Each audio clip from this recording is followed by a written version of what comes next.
마이크 테스트. 하나, 둘, 셋. 하나, 둘, 셋. 마이크 테스트.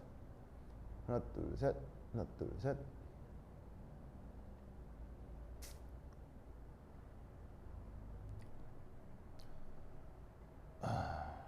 아이고, 이렇게 안 들어오냐.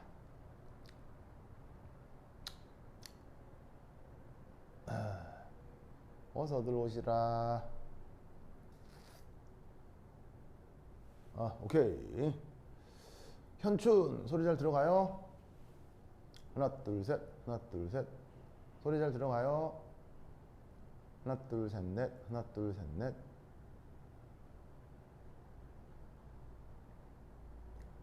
오케이. 자, 그 다음 갑시다. 그 다음에 보자.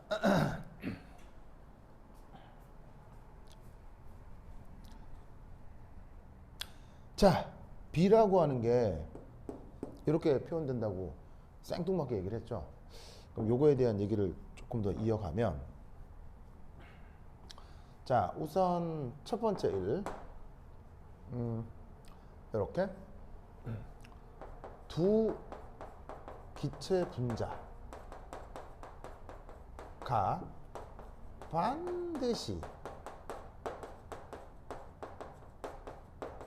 충돌하는 조건에 대한 얘기를 해보도록 합시다. 충돌을 절대 피할 수 없는 조건을 얘기해 보도록 하겠습니다. 자, 어떻게 할 거냐? 기체를 뭐로 가정하기로 했죠? 짜잔, 이렇게 구로 가정하기로 했죠. 그리고 그 반지름은 울매, 짜잔, 감마. 자, 이때 편의상 여기서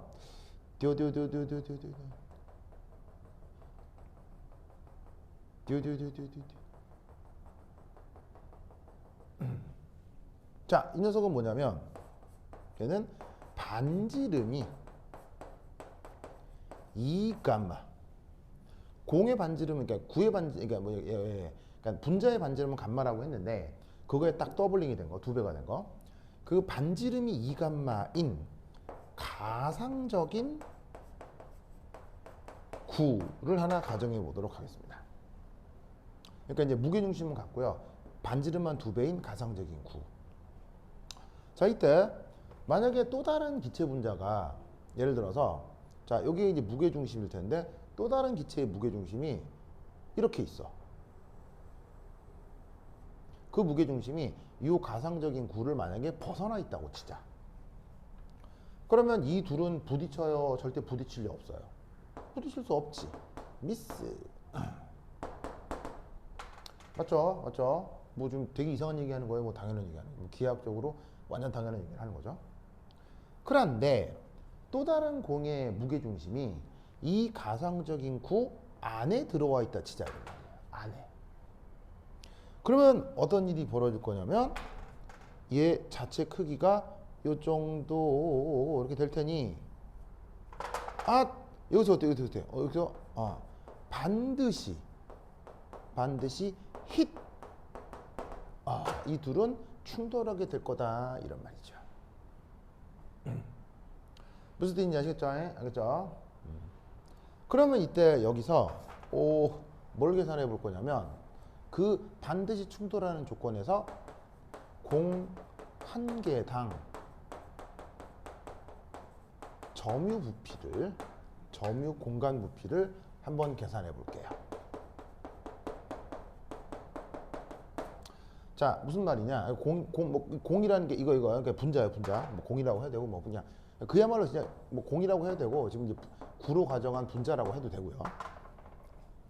자, 이 가상적인 반지름 2감마인 가상적인 구의 부피는 바로 3분의 4 파이 2감마의 3승이겠죠. 그런데 반드시 충돌이 이루어지는 이 조건에서는 그 공간 안에 공의 무게중심이 2개가 들어오는 거예요.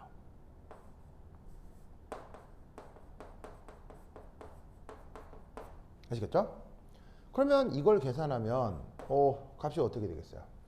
2감마 3승이니까 쭈르륵 계산해 주시면 4 곱하기 3분의 4 파이 감마 3승 퍼 분자 한 개 이렇게 표현할 수 있겠죠.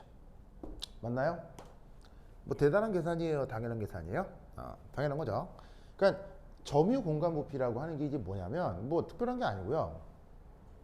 그거 뭐 형하고 동생이 같은 방을 써요. 한 방을 써요. 근데 방이 10평이야. 근데 둘이 써. 그럼 평균적으로 한 명당 몇 평을 쓰는 거냐고. 5평. 그 얘기예요, 그냥. 알겠죠? 아무것도 아니야. 그러니까 뭐 10평 방이 있는데 2명 있으면 한 명당 평균적으로 5평. 뭐 그 얘기를 하는 거예요. 뭐 뜻인지 아시겠죠? 네. 그러면 이 당연한 얘기가 뭘 얘기하는 걸까? 이 당연한 얘기가 뭘 얘기하는 걸까? 근데 재밌는 건 실제 그릇 안에 들어있는 기체라고 하는 거는 이렇게 꼴랑 분자 2개, 3개만 있는 게 아니고 이런 분자가 아보가드로 수만큼 많겠지. 무슨 말 알겠죠? 그러면 이제 요 상황을 생각해요. 요 상황을. 자, 그러면 요 상황을 생각했을 때 이때 이제 어떤 생각을 해볼 수가 있냐면 이런 생각을 해볼 수가 있어. 자, 요 위치 줄게요. A.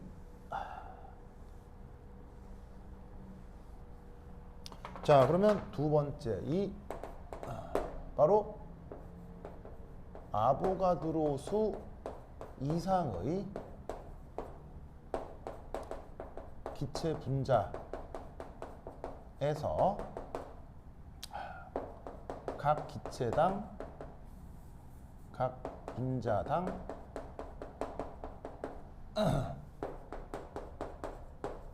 점유 부피가 여기 써놓은 것처럼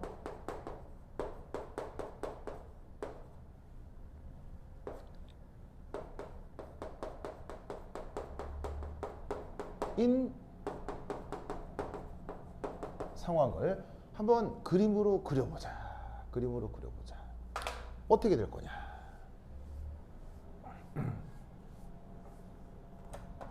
자, 여기에 그 상황을 그려볼 수 있겠어요? 기체 분자를 이렇게 구로 가정을 했을 때 요런 게 아보가드로 수만큼 많아. 근데 하나당 점유수가 1에. 그러면 이 안에서 어떤 일이 벌어질지 그림으로 표현할 수 있겠어요? 뭐 수학도 아니고요. 직관적으로 생각해 볼 수 있어요. 사실은 조금만 생각하면 중학생 정도의 기하 실력을 가지고 있으면 충분히 그려볼 수 있어요. 어떻게 할까요? 자, 힌트를 드리자면 반드시 충돌하죠. 근데 충돌하고 나면 기체 분자가 어떻게 돼야 돼? 충돌하고 나면 튕겨 나가야 되죠. 그래서 쾅 충돌한 다음에 탱 튕겨 나가야 돼요.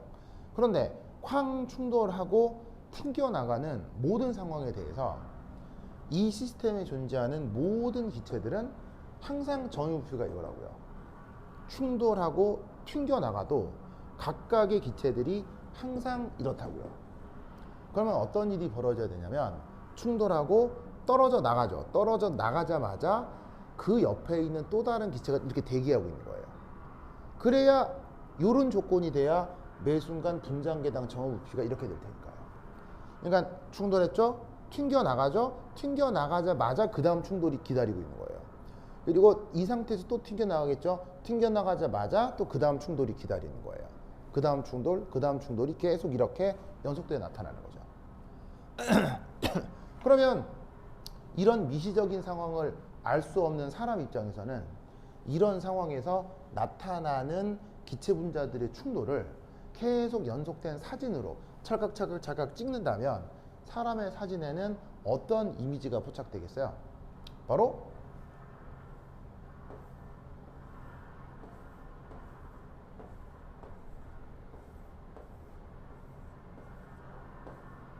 짜잔, 이런 식으로 분자들이 이합체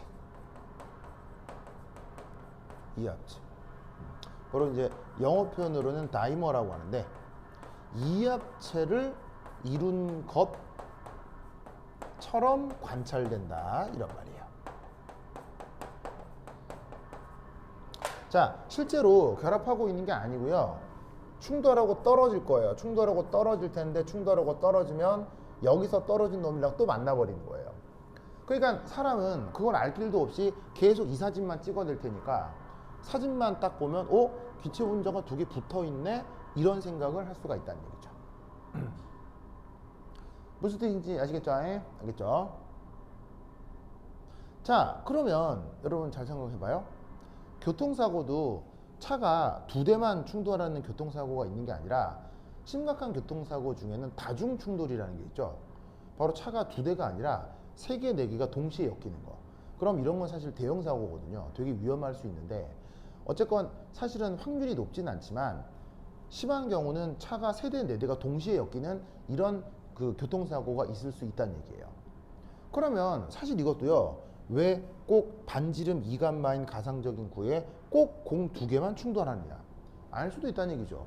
얘가 안으로 들어와서 세 개가 동시에 충돌이 될 수도 있다는 얘기죠. 그러면 그 의미는 뭐겠어요? 바로 이렇게 분자당 점유 부피를 예를 들어서 이것보다 더 줄이면 그때는 어떤 일이 벌어지겠어요? 2합체가 아니라 3합체, 4합체 등등등이 나타나면서 다합체가 나타날 수 있겠죠. 즉, 두 개의 충돌이 아니라 세 개, 네 개의 동시 충돌이 일어날 수 있다고요. 그래서 세 개, 네 개, 여러 개가 엉기는 충돌이 일어날 텐데 이게 뭘까요? 저 다합체가 형성되는 충돌이라는 게 뭘까요?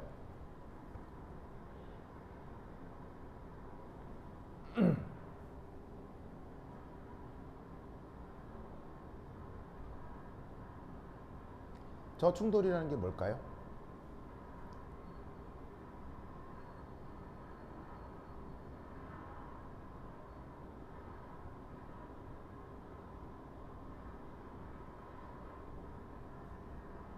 뭐가 일어날까요? 바로 분자당 점유 부피를 더 줄이면 3합체, 4합체, 다합체가 나타나면서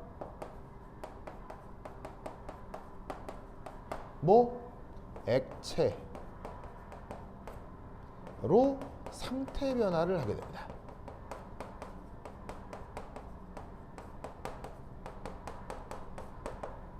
그래서 액체라고 하는 게 뭐냐면요. 액체라고 하는 게 바로 분자들 입장에서 보면 여러 개가 동시에 엮여 있는 걸 액체라고 생각할 수 있는 거예요. 아시겠죠? 그러면 이것으로부터 우리는 뭘 할 수가 있다? 바로 지금 여기서 언급되는 이만큼이죠. 이거 분자 한 개당 점유 부피가 이 정도 되는 거. 이게 바로 뭐겠어요? 바로 기체 분자가 액체로 상태 변화해요. 를 시작하는 부피가 되는 거죠.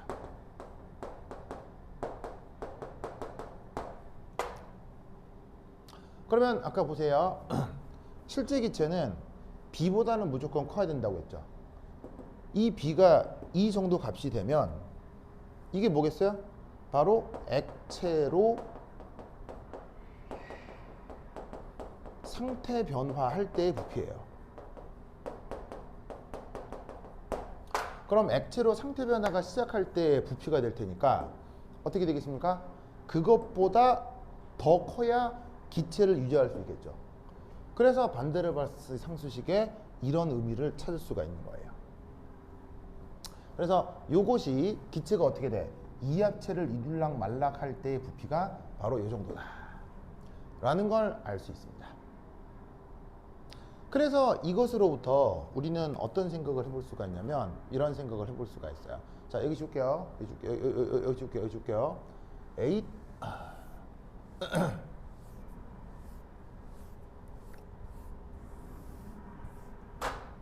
3 4인가? 그 물질의 액체 상태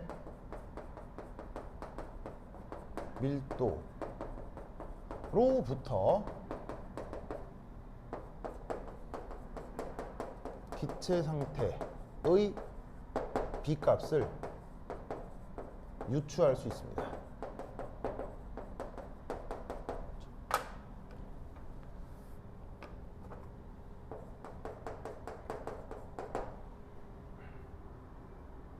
자, 어떻게 유추하느냐? 예를 들어 이거예요. 여러분 H2O를 한번 예로 들어 보겠습니다. H2O. 자, H2O의 밀도는 어떻게 되죠? 물의 밀도요. 바로 1g per 세제곱센티미터죠. 뭐 밀리리터라고 해도 되고요. 즉 액체로 모아놨을 때의 그 부피란 얘기예요. 아니 밀도란 얘기예요. 자, 그럼 이때 이 액체 상태의 밀도 1g per 밀리리터를 그럼 이렇게 바꿀 수 있겠네요. 1 킬로, 그러니까 예를 들면 얘를 1000g per 리터 이렇게 바꿀 수 있겠네요.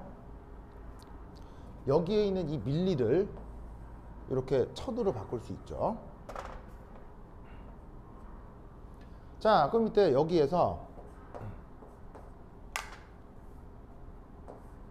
H2O의 경우는 1000g을 이 녀석의 분자량인 18g per 몰 이걸로 나누면 뭐를 구할 수 있어요? 질량에서 몰수를 구할 수 있게 되죠.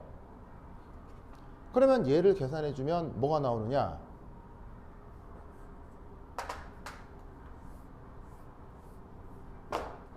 버르버르버르버 0.018 몰 퍼 리터의 역수 이렇게 계산이 될 거예요. 그래서 여기는 질량인데 그 질량을 이렇게 분자량으로 나누면 H2의 분자량이 18이잖아요. 그러면 이만큼을 뭐로 바꿀 수 있다? 몰수로 바꿀 수 있죠. 그래서 H2O의 경우 1리터당 1000g 들어있는데 그게 1리터당 이만큼 몰수가 들어있는 거라고 생각할 수 있죠. 그럼 얘를 계산해서 밑으로 내리면 이런 값이 나타날 텐데 이 단위가 뭐예요? 이거 잘못 썼네. 리터 퍼 몰 이라는 단위가 나오겠죠? 그럼 이때 등장하는 이 값 이게 바로 반데르발스 상수 B랑 비슷한 값이 되는 거예요. 실제로는 약간 차이가 있는데 이렇게 근사할 수 있다는 얘기죠. 그래서 기체의 경우 액체 상태라고 하면 그 액체가 실제로 다중 충돌을 해서 기체 분자가 붙어 있는 상황이라고 생각할 수도 있으니까 액체 상태의 밀도로부터 반데르발스 상수 B 값을 이렇게 근사적으로 연결할 수가 있습니다. 아시겠죠? 그렇죠? 좋아. 현춘 소리 잘 들려요?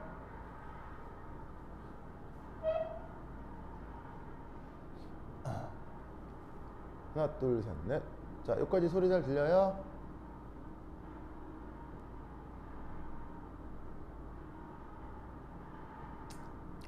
하나 둘 셋. 오케이, 됐다. 자, 요게 B가 되겠습니다. 자, 그 다음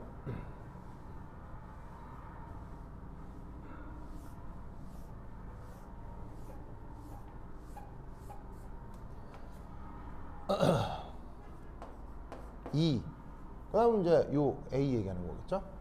A는 뭐 특별히 어렵게 생각하지 않으셔도 되고요. A는 뭐냐면 실제 기체 분자 사이의 인력 보정항입니다. 그 이상기체는 인력이나 청력이 나타나지 않죠. 근데 이제 실제 기체는 나타나기 때문에 그 차이를 보정해 주는 항이 A다 이렇게 생각하시면 됩니다. 뭐 더 자세히 알 건 없고 이 정도만 하시면 됩니다. 자, 그러면 이때 이 A의 단위 한번 알아봅시다. 단위. 자, 어떻게 표현하면 되냐면 바로 얘가 지금 부피하고 압력이랑 엮여 있기 때문에 저 녀석의 단위가 자, 우선 ATM 이거하고 단위가 같을 거고요. 그 다음에 여기에 있는 부피의 제곱과 단위가 또 같아야 되겠죠. 그래서 리터 제곱에 몰에 마이너스 2승. 이게 바로 저 A라는 녀석의 단위가 되겠습니다. 그러면 이때 여기서 이 단위로부터 우리는 또 어떤 생각을 해볼 수가 있느냐. 이 A를 B로 나눈 것에 대한, 물론 조금 약간 생뚱맞긴 하지만 이 녀석의 단위도 한번 분석을 해볼게요. 자, 그러면 A의 단위가 얼마냐면 ATM 리터 제곱 몰에 마이너스 2승. 그 다음에 B의 단위 체계가 뭐였어요? B가 바로 리터 퍼 몰이었죠. 그럼 얘 계산하면 뭐가 나오냐면요, 리터 몰 약분되면 ATM 곱하기 리터 퍼 몰 이렇게 됩니다. 자, 그러면 여기서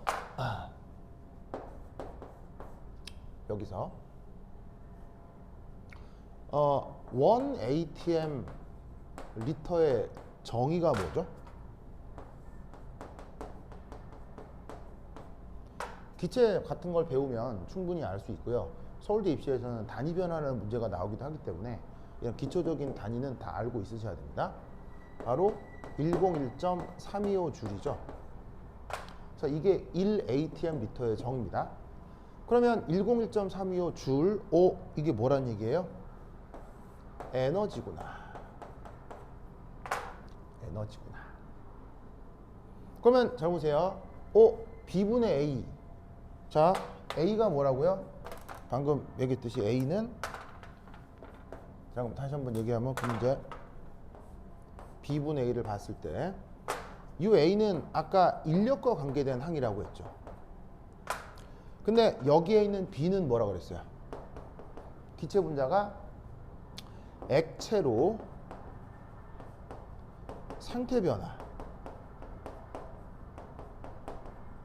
시의 밀도 개념이라고 했죠. 그러면 얘를 근사적으로 어떻게 생각할 수 있냐면, 기체 분자가 가까워져서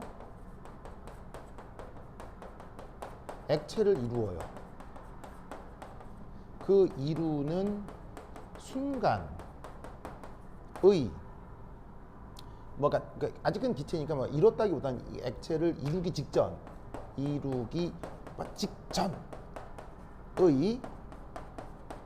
인력에 의한 위치 에너지다 라고 생각해 볼 수 있어요. 왜 위치 에너지냐면, 위치 에너지가 뭐예요? 인력 청력으로 표현된 에너지가 위치 에너지라고 했죠. 그래서 저 반대를 상대방식에 나오는 A하고 B를 엮으면 이런 식으로 위치 에너지다 라고 생각할 수가 있다는 얘기입니다. 그러면 이걸로 그 다음 뭘 해볼 수 있느냐? 이걸 해볼 수 있습니다.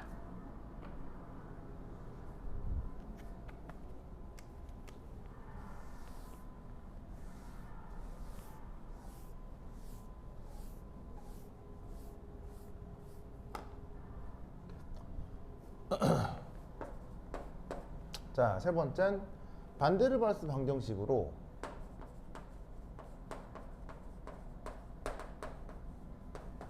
컴프레션 팩터를 표현해 볼 수 있습니다. 자, 어떻게? 주어져 있는 요 수식에서 얘를 이렇게 바꿀 수가 있죠. P는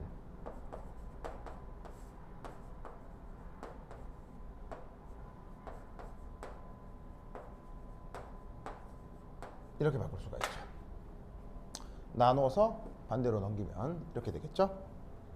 자, 그런데 컴프레션 팩터는 정의가 뭐였어요? 아까 PVM over RT였죠.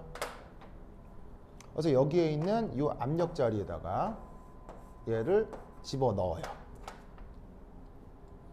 그러면 넣고 계산을 하면 이렇게 될 것 같은데요.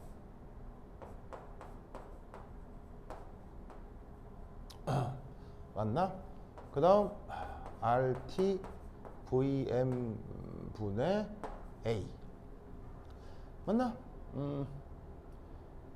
좋아. 이렇게 되는 거 맞죠? 이렇게 되겠죠? 이렇게 되겠죠? RT로 나누고 이렇게 되겠습니다. 자, 그럼 이것으로부터 우리가 뭘 또 해볼 수가 있냐면 이걸 해볼 수가 있겠네요.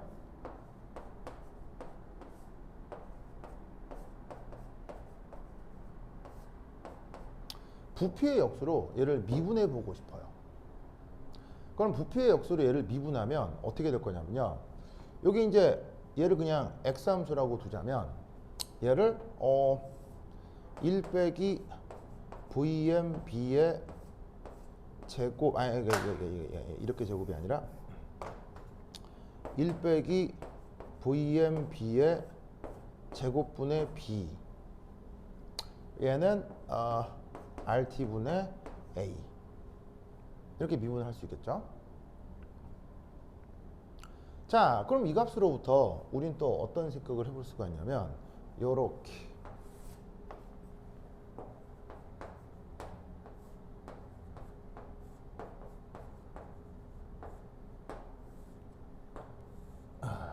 바로 혹은 요런 조건. 자, 그러면 얘를 계산하면 어떻게 될 거냐.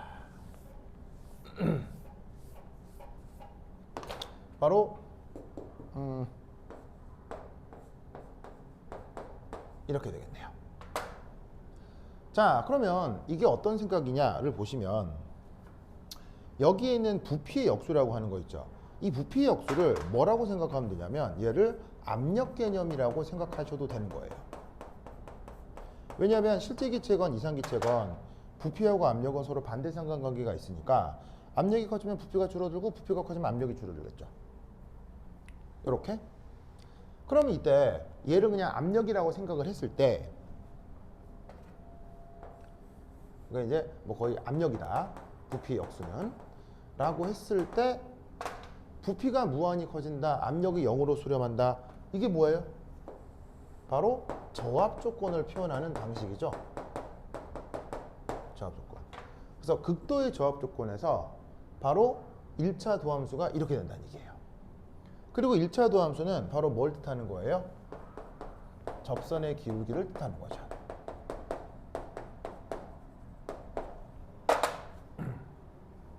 그리고 그것이 여기서 또 편의상 얘를 어떻게 표현을 바꿀 수가 있냐면 이렇게 바꿔볼 수가 있겠습니다. RT분의 B로 묶어버리고요. 그럼 얘는 RT 빼기 B분의 A 이렇게 생각해 볼 수 있겠네요. 맞나요? 이렇게 되겠죠. 자, 그럼 여기에서 요 둘을 비교를 하면은 자, 이건 어떤 의미냐? 자, 아까 여기에 있는 B분의 A 이게 뭐겠어요? 이게 뭐라 그랬어요? 분자 간 인력에 의한 위치 에너지라고 했죠. 그 다음 RT 이게 뭐예요? 자, 이건 온도가 관련된 에너지학이죠. 그럼 이건 기체 분자의 평균적 운동 에너지라고 할 수 있어요. 즉 운동 에너지와 위치 에너지가 합쳐진 일종의 역학적 에너지 항이 여기서 나타난다라고 볼 수 있죠. 그래서 그러니까 그 반대로 봐서 상대방 형식에서 컴프레션 팩터를 표현을 하면 이런 식의 표현을 생각해 볼 수 있습니다. 자, 그러면 이 생각을 가지고 이제 문제를 풀어보도록 하겠습니다.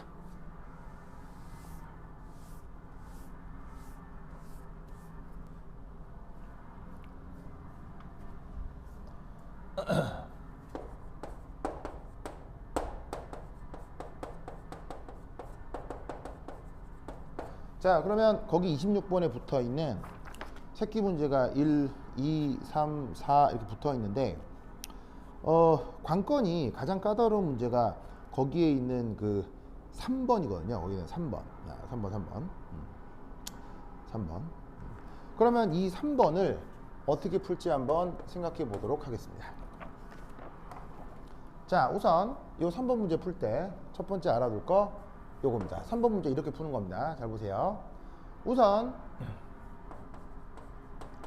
분자 간 거리에 따른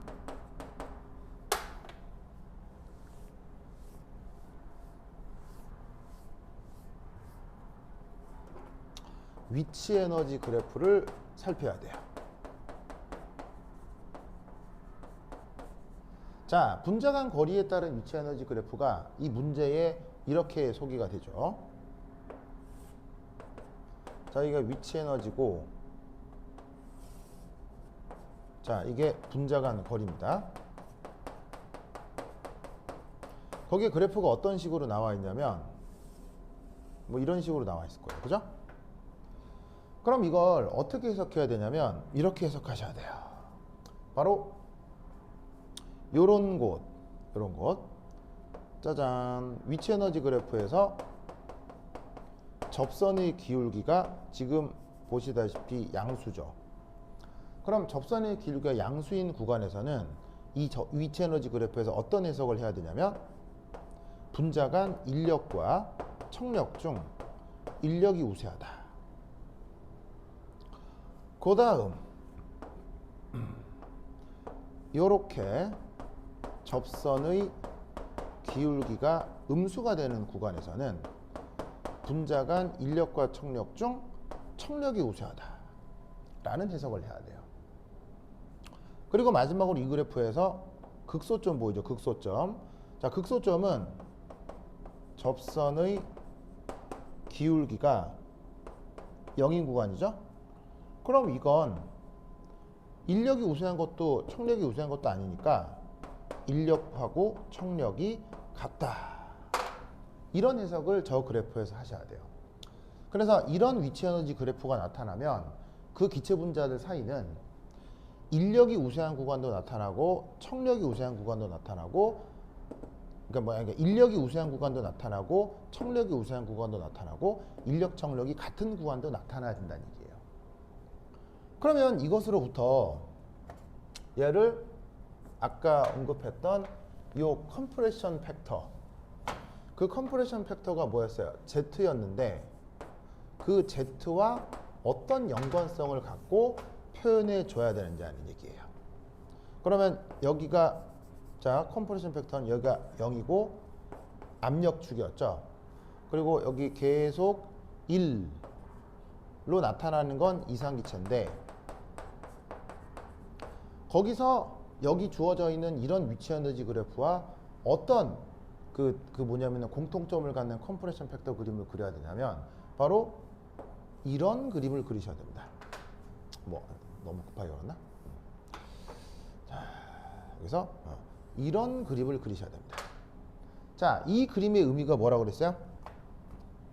자, 컴프레션 팩터가 1보다 큰 구간에서는 아까 내가 뭐라고 얘기했었죠? 인력하고 청력 중 어디가 우세해요? 청력이 우세하다고 했죠.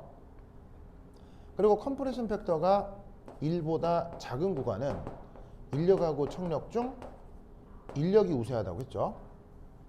그리고 우연찮게 컴프레션 팩터가 1이 되는 구간은 인력하고 청력이 같은 거라고 했죠. 그러니까 이 그래프가 요거를 대변할 수밖에 없는 게, 여기에 있는 요 조건을 만약에 예를 들어서 내가 1번 조건, 요 조건을 2번 조건, 이렇게 쓰자. 이 조건을 1번 조건, 2번 조건, 3번 조건이라고 한다면 접선의 기울기가 위치 에너지 그래프에서 음수가 돼서 청력이 우세한 구간은 바로 여기를 얘기하는 거예요. 그 다음 접선의 기울기가 위치 에너지에서 0이 돼서 인력 청력이 같은 건 이 조건을 표현해 주는 거고요. 마찬가지로 인력이 우세한 조건은 이 조건을 얘기해 주는 거예요. 그 다음 여기 보시면 요렇게 바로 위치 에너지가 0으로 수렴해 버리는 조건 있죠. 요런 조건은 어디냐? 바로 여기에 있는 여기 아주 조합 조건을 표현하고 있는 거예요. 그래서 그래프상에서 청력이 우세하고 인력 청력이 같고 인력이 우세한 구간이 나타나고 있기 때문에 컴프레션 팩터를 이렇게 재구성해야 돼요. 그래서 이 주어져 있는 위치 에너지 그래프로는 컴프레션 팩터를 이렇게 그릴 수 있어야 된다 라고 답할 수 있어야 됩니다. 이런 문제가 등장한 적이 있다는 얘기예요. 아시겠죠? 알겠죠? 자, 이때 봅시다. 이때 자, 그래프상에서는 이리 갈수록 저압 조건이죠. 그리고 이리 갈수록 고압 조건인 거죠. 당연히 뭐 그래프가 이렇게 그려져 있으니까. 자, 아까도 이쪽은 한 100기압 정도 되는 거고요. 이쪽은 대략 1000기압 정도 된다라고 말씀을 드렸어요. 자, 그럼 이때 분자 간 거리가 평균적으로 멀어진다. 멀어진다는 얘기는 그래프상에서 이 위치 에너지 그래프상에선 오른쪽으로 갈수록 저압 조건이 된다는 얘기예요, 고압 조건이 된다는 얘기예요. 저압 조건이 된다는 얘기고요. 역으로 분자 간 거리가 가까워진다 라는 의미가 바로 고압 조건이 되었다는 뜻이에요. 그러니까 이 그래프는 오른쪽에서 왼쪽으로 갈 때 저압에서 고압이 되는 거고요. 이 그래프는 왼쪽에서 오른쪽으로 갈 때 저압에서 고압 조건이 되는 거예요. 그러니까 여기에 대응되는 1, 2, 3, 4와 여기서 대응되는 1, 2, 3, 4가 서로 방향이 반대가 되는 거죠. 아시겠죠? 이런 해석을 해볼 수 있습니다. 그래서 저 왼쪽에 나오는 분자 간 거리에 따르는 위치 에너지 그래프는 화학 원 교과서에도 등장하거든요. 그러면 교수들은 저런 그래프의 의미를 모든 고등학생들이 다 알고 있다고 생각합니다. 교수들은 학생들이 고등학교에서 뭐 배우는지 어떻게 공부하는지 별 관심이 없어요. 교과서에 저런 게 조금이라도 나오면 그냥 저걸 가지고 문제로 묻는 거죠. 그래서 저 그래프로부터 이렇게 컴프레션 팩터를 예상해서 저렇게 표현할 수 있어야 됩니다. 이렇게 실제로 문제로 나왔고요. 자, 그런데 이때 또 뭘 그리셔야 되냐면, 자, 아까 요거 아주 저압 조건에서 접선의 기울기가 어떻게 표현된다고 했어요? 이렇게 표현된다고 했죠? 이렇게. 그러니까 지금 이 주어진 이 그래프에서 저압 조건이 어디를 얘기하는 겁니까? 여기죠, 여기. 그럼 여기서 접선의 기울기가 뭐란 얘기죠? 접선의 기울기가 요거란 얘기입니다. 요거. 그래서 요 접선의 기울기가 지금 어떻게 B 빼기 RT분의 A로 표현된다는 얘기예요. 아시겠죠? 그러면 이걸 자 보세요. 그럼 이걸 잘 봐요. 자, 이제 해석을 합니다. 자, 두 번째. 그렇다면 또 문제를 읽으면 뭐라고 돼 있냐면 이 주어진 이 그래프를 N2, NH3 요 둘에 대해 구분해서 그리라고 되어 있습니다. 이건 우리가 질소기체라고 하고요. 이건 우리가 암모니아라고 하죠.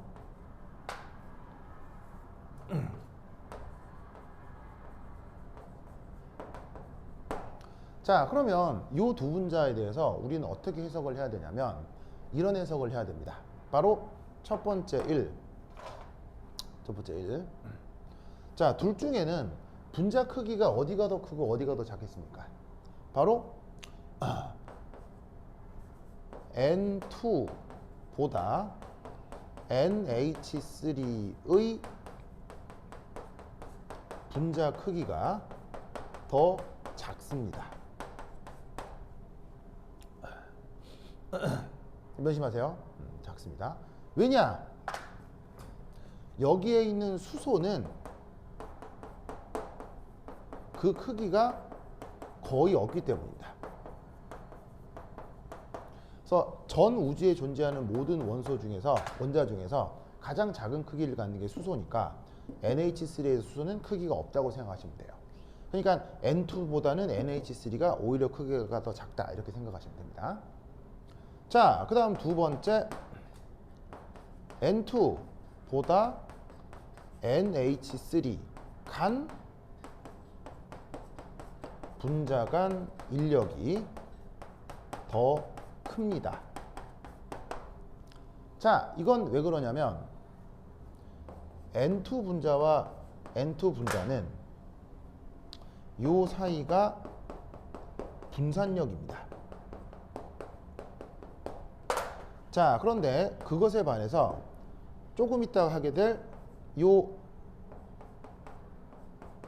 암모니아 분자 요 사이에는 뭐가 나타나냐면 수소결합이 나타나죠.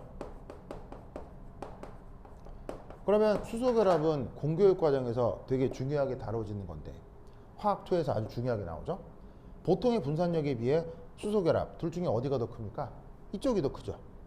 그러니까 질소기체보다 NH3의 분자간 인력이 더 큰 겁니다. 아시겠죠? 알겠죠? 그럼 이때 여기에서 이 두 개를 감안을 해서 컴프레션 팩터를 어떻게 그려야 되느냐? 바로 이렇게 그리셔야 됩니다. 자, 마지막입니다. 여기 줄게요. 여기 줄게요. 여기 줄게요. 줄게요. 으이씨.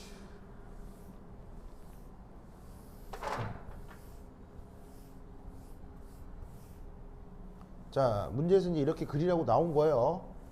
그러니까 진짜 기가 막히게도 이렇게 풀란 얘기입니다. 자, 컴프레션 팩터 그림을 여기다 그릴까? 자, 필기를 좀 해야 되니까. 자, 그래서 0 압력 Z 이렇게 쓰시고 여기가 1. 그다음 이제 이 보조선은 이상기체.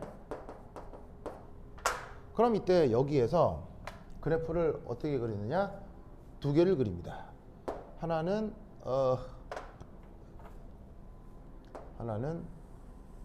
이렇게, 또 하나는 이렇게 그리셔야 됩니다. 즉 얘가 요 둘의 그래프입니다.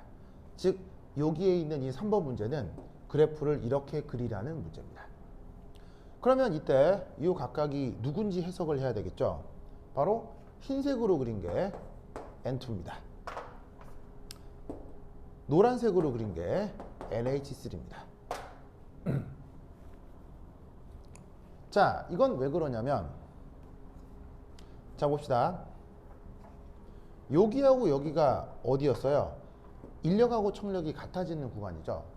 그러면 여기 잘 보시면 여기가 질소 분자가 인력 청력이 같아서 서로 충돌하기 직전 그 상황인 거고요. 여기가 암모니아 분자가 인력하고 청력이 같으면서 충돌하고 있는 그 상황입니다. 그런데 아까 둘 중에 어디의 분자 크기가 더 작다고 그랬어요? 암모니아의 분자 크기가 더 작다고 했죠. 그럼 암모니아의 분자 크기가 더 작기 때문에 어떻게 되냐면 암모니아의 경우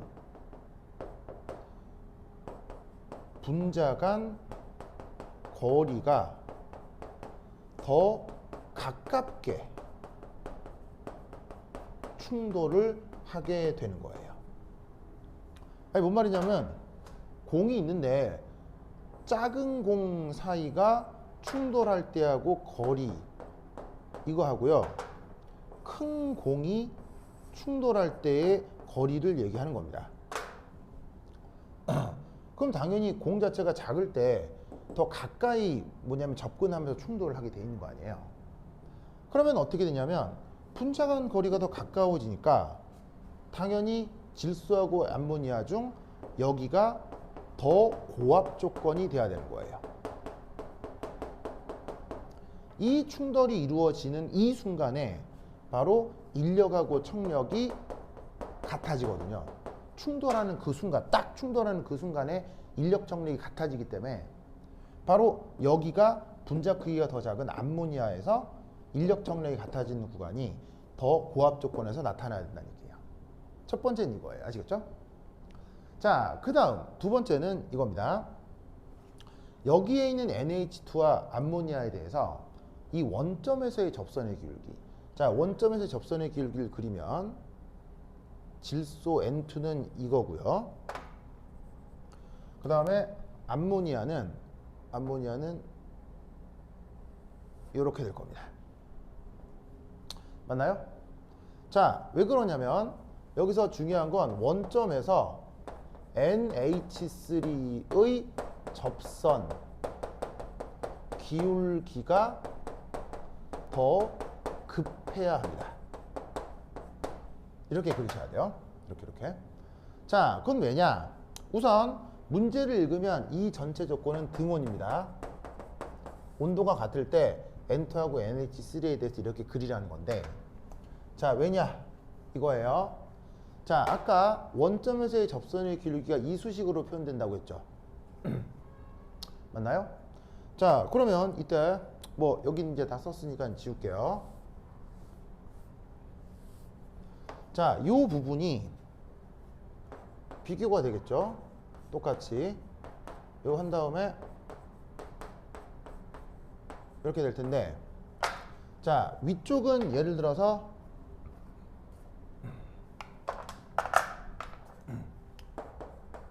N2에 대한 원점에서의 접선의 기울기고, 얘는 암모니아에 대한 접선의 기울기라고 해보자고요. 그럼 아까 얘기했듯이 분산력과 수소결합이 나타나는데 둘 중에 누가 더 센 힘이에요? 이게 좀 약한 힘이고 이게 좀 큰 힘이죠. 그럼 어떻게 했냐면 질소의 경우 요 A가 분산력이기 때문에 요 항의 크기가 이 녀석에 비해서 상대적으로 작은 거예요. 반면에 NH3는 요 힘이 수소결합이거든요. 그러니까 분산력보다 수소결합이 더 강하니까 요 항이 더 큰 거예요. 그런데 지금 무슨 조건이라고 했어요? 등온 조건이라고 했으니까 등온에서는 요 부분이 같죠. 온도가 같잖아요. 그러면 같은 것에서 작은 걸 빼고 있는 거고요. 같은 것에서 큰 걸 빼고 있는 거잖아요. 그러면 기울기가 어디가 더 급하겠어요? 그 음수가 되겠어요. 더 큰 음수가 되겠어요. 바로 여기에 있는 암모니아에서 이 원점에서 접선의 기울기가 더 급해야 된다, 이런 얘기예요. 무슨 뜻인지 아시겠죠? 그래서 기체라고 하는 건 공교육 과정에서 굉장히 잘 다루어지고 있는 내용이거든요. 그래서 사실은 화학투 과정에서 이상기체, 실제기체가 다 언급이 됩니다. 그래서 수능 기출 같은데 저런 컴프레션 팩터 그림이 한 번씩 나온단 말이에요. 그럼 교수들은 그걸 저렇게 다 알고 있는 걸로 착각해요. 근데 일반 고등학교에서는 수업 시간에 저런 얘기를 안 해줄 것 같아서 제가 이렇게 설명을 드립니다. 그래서 저런 기체에 대한 상호작용에 대한 문제가 나온 적이 있습니다. 지금 눈으로 보이시죠? 실제로 이렇게 나왔었죠. 그래서 기체 관련해선 이 문제로 기체 전체를 대변해서 설명을 드렸습니다. 됐습니다. 자, 그러면 그 다음 뭐 해볼 거냐면요. 그 다음 이제 또 이 챕터에서 또 가장 중요한 게 바로 수소결합입니다. 수소결합. 그래서 수소결합에 대한 내용을 설명드릴 텐데 그거부터 한 10분 쉬었다 하도록 하겠습니다. 화장실 다녀오세요.